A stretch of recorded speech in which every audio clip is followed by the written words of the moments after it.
Well, first of all, it won't be a secret ballot, so that situation won't happen. But there are a lot of Republicans that quietly, for years now, have been voicing their discontent and their concern about things that the president does, immigration, you name it.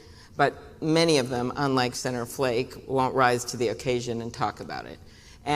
But this will be different. This will actually be a legal proceeding, and I think so much of it will depend on what comes over from the House.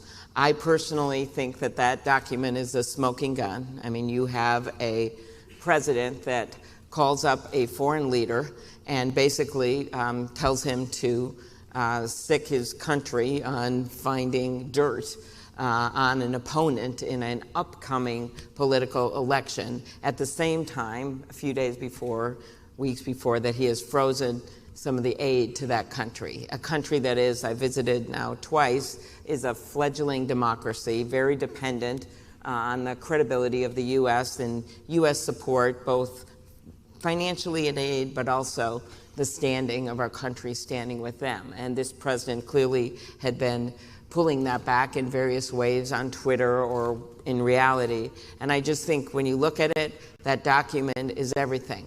But my own personal belief, tons of people in the White House that used to be in the White House that know all about this.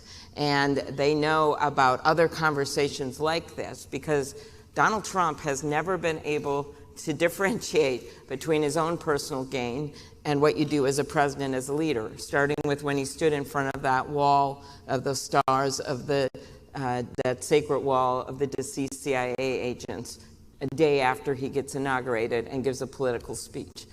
Going into when he believed the Russians over his own intelligence people when it came to invading our election.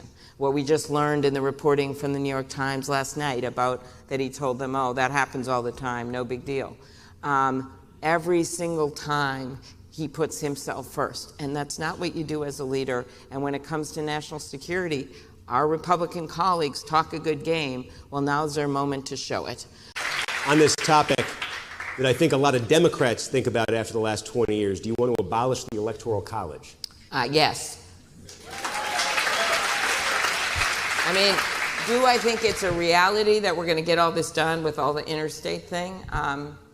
Very difficult. But I don't think we can keep having this situation where the majority of Americans are voting for one candidate and the other one is president. It's just intolerable.